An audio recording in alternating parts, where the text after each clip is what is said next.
मारा मेंढर में कुछ इस तरह लोग ना कि जिन्हों को कोई और गल है ही नहीं, मुड़ थुर के एक ही गल अभी है जिरा लगे कि यह पूरा जितना भी जंगल का बूटा था तो उन्होंने सारा बूटा मुंड करवाई सुनतरा पानी यही बात आ रही है। तो इन्होंने तकलीफ हो गई है और कुछ करना आतो नहीं, कोई इन्हों को पॉइंट है नहीं। तो एक ही गल की जी कि जंगलों में रोड क्यों निकल गई, तो नहीं निकलनी चाहिए। और जंगलों का धंधा रें कुने गरीब लोग तो जो पैसा वाला था वे सारा टाल गया मरकज़ा में तो सिटियां में।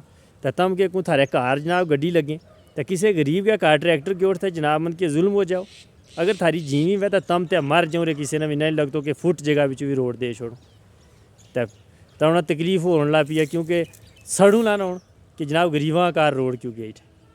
तो इसने अगर कोई राजनीति है तो किसी मुद्दा की करो, अपोजिशन है राय जमहूरी निज़ाम का भी अपोजिशन करनी बड़ी ज़रूरी है। हूँ भी अपोजिशन की गल कर रहा हूँ।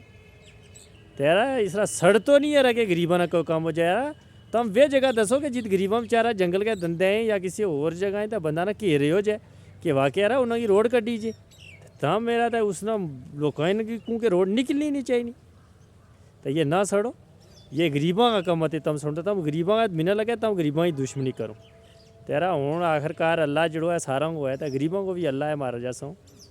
तो जोड़ा ये लोग जंगलों का धंधे रहा हुआ है तो इन्होंने रोड लोड़े नहीं। तो जित जित रोड जी रुकी नहीं है सारा ना रोड लभनी चाहिए। अगर मिनिस्टर अपना है तो फिर अगर लोगों की रोड भी ना निकले तो फिर क्या फ़ायदा है।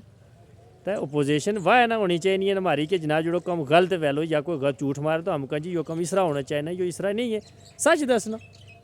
तो अगर हम दसन लापो जी कि कम हो गया तो वो क्यों है, तो यो नहीं होना चाहिए, गरीबों का फ़ायदा हुआ है।